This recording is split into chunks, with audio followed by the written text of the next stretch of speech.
To be quite honest with you, I don't care why you're masculine. It don't even matter. I don't care what happened to you I'm a 40-year-old man. You got a daughter? No, I don't. Because but that's not fair, the you're point. But feminine. my point is this. Right. You all wouldn't care if a man came to you feminine and said, my dad wasn't in my life. My mom didn't teach me this. You say, bro, you 38 years old. I don't want to deal with a feminine man that hasn't addressed his issues. He was spitting hot fire. So for me, dealing with a woman that way, I'm going to tell you the same thing. I understand you had issues or whatever growing up and you had to be a certain way, but I'm not going to put up with it as far as trying to be in a relationship with you because you don't know how to be a feminine woman. Said what I said. So what's a feminine woman? What's your definition? You really have to ask them. A woman that basks in her femininity. She knows how to be submissive to a man. She knows how to speak life into a man. She knows how to nurture. She knows how to take care of a home and take care of kids. She knows how to be accountable.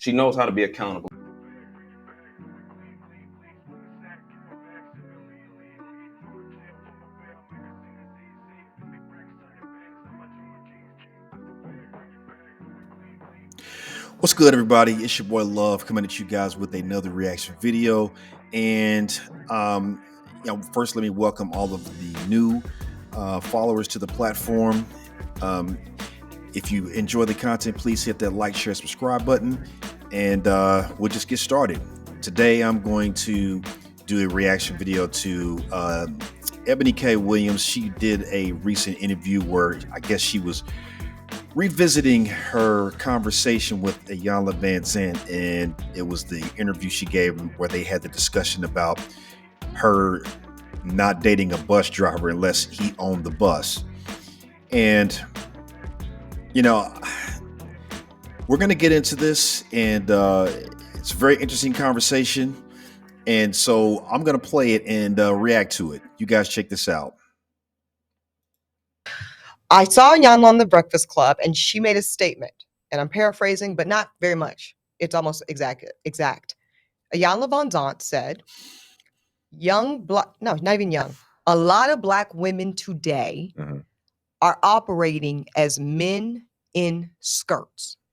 They are occupying a masculine posture in their relationships and in society, and it needs to stop.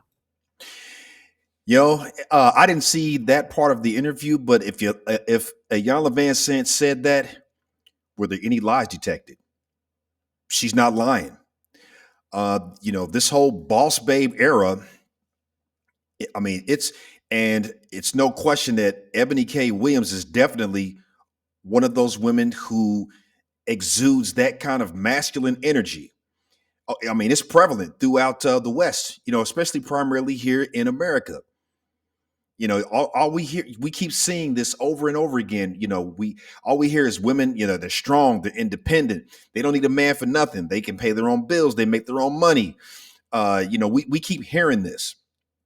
And so I can't really think of a better woman right off rip that exudes that type of energy than someone like an Eboni K. Williams. So if Iyanla Vanzant said that, she is not lying.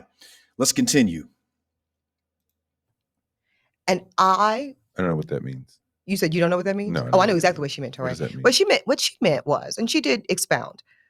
Basically, she's saying women, and I'm putting my hand in the air. What do they say? Hit dog holla. I was hit. I was like, oh, this one's for me. Dr. Vanzant says women today are so preoccupied by building and protecting and providing and making the money and being the boss and being overeducated and overemployed and all of that they're too busy occupying spaces that are traditionally for men. And so while we look feminine, we've got our lashes and some of us have our BBLs and all of the things. I'm just, that's what you're saying. And our Balmain, our Christian Louboutins. Aesthetically, we present feminine. But in terms of core values and how we show up in the world, we are masculine. And the implicit thing is you're only going to get a man when you're in your feminine energy. Correct. And I was not in disagreement. And that hurt you? No, it's not. No, it didn't hurt me, Torrey. Did you feel reflected in that comment? Absolutely. I felt like I was the exact type of woman Ayanla was referring to. Is that happening in your life, that men are repelled because you are as strong and as making as much money? And well, I don't know if they are repelled, but I know I am repelled. You are repelled by? I am repelled because I feel challenged in meeting and partnering with a man that I feel can protect and provide for me as well as I can do for myself. I can take care of myself. So why do I need you? Wow. No, I would love to need you, but you have to overperform. See what I'm saying? Like, look at how she struggled with that. When he said, look at how she struggled to answer his question. And then to top it all off, she said he would have to overperform. Why? Why does he have to overperform? See, guys, this Eboni K. Williams is a prime example of why there's the saying, the wall is undefeated.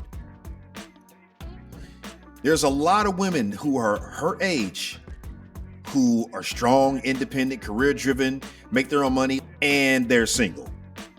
They don't have a man. And instead of taking accountability for their actions, they want to put it all on the men and say, well, the men need to step up.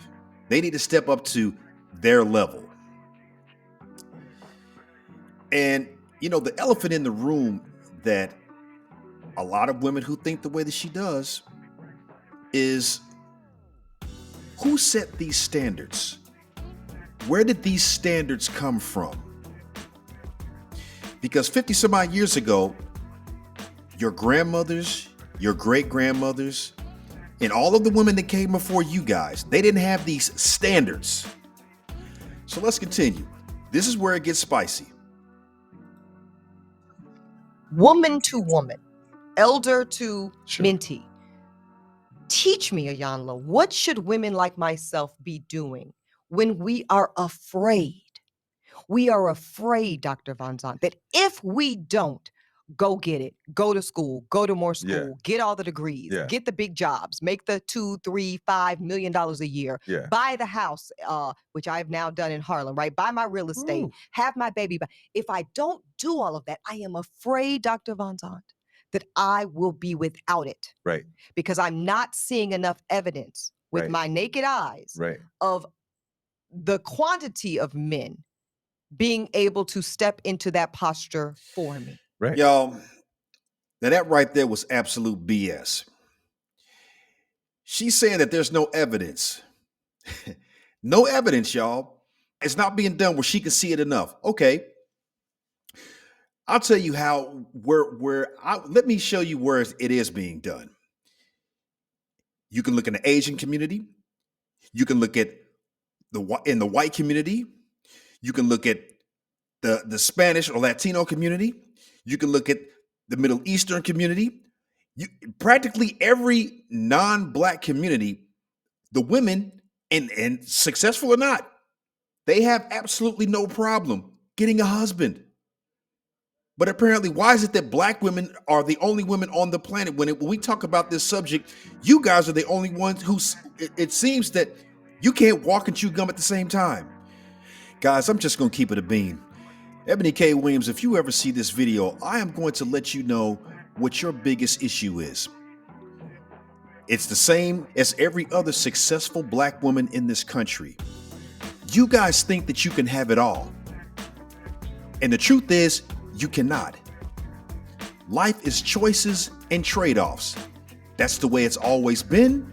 That's the way it's always going to be. And while you made a statement where you said you're not going to be without, you're already without. You're without a man. And in spite of all your accomplishments, in spite of all your money, life is still bringing you back to the one thing that matters the most to you. And that's having a man and having a family. And in spite of all the money that you have, if it was everything that was cracked up to be, you wouldn't be doing interview after interview complaining about why you don't have a man and why you don't have a child. Like it or not, you are exactly where you are, single, not because there's not enough good men in the world who can meet you at your level. You are where you are because of your choices and because of your standards. You are single because the things that you require from the type of man you want to be with aren't even the things that make or break a relationship. I said what I said, and I'm out.